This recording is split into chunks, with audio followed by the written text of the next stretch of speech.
ஓடி என்ன பண்ணுறது அங்கே வாங்கினால பாலை நிறுத்தியதுலாம் நெட்டு அந்த பாலை ஏன் எவ்வளோ ப்ரெஷர் ஆகிட்டு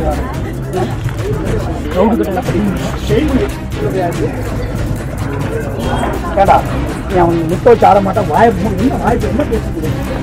போட்டியில் தோற்றதுக்காக மாணவர்களை சரமாரியாக தாக்கிய உடற்கல்வி ஆசிரியர். சேலம் மாவட்டம் மேட்டூர் பக்கத்துல கொளத்தூர்ல அரசு உதவி பெறும் மேல்நிலை பள்ளி ஒண்ணு இருந்துகிட்டு இருக்கு.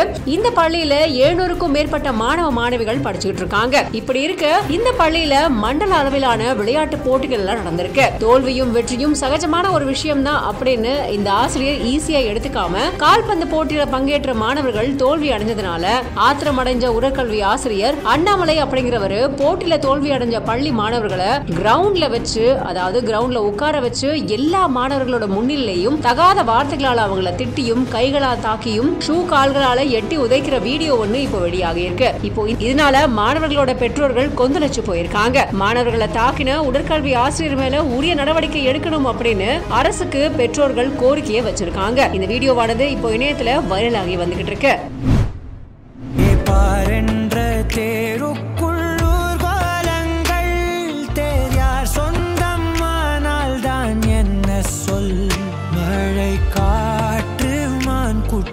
போலே சுயமின்றி வாழ்வான் மண் மேலே.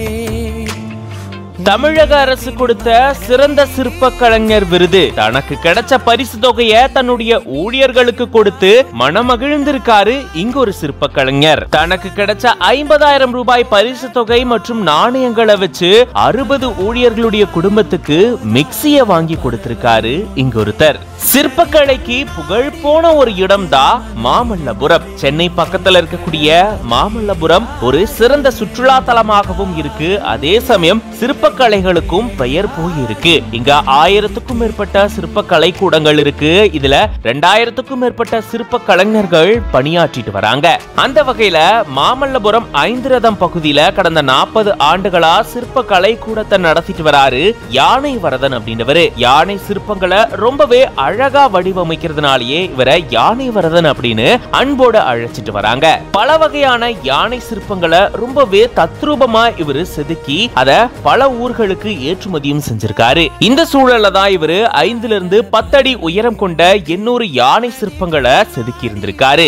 நிறைய யானை சிற்பங்கள் மற்றும் தமிழெண்ணெய் சிற்பங்களுக்காக இவருக்கு சிறந்த சிற்ப கலைஞர் விருதை தமிழக அரசு அறிவிச்சு அதுக்கான பரிசு தொகையான 50,000 ரூபாயும் மற்றும் தங்க நாணயங்களையும் யானை வரதன் அவர்களுக்கு வழங்கியிருந்திருக்காங்க.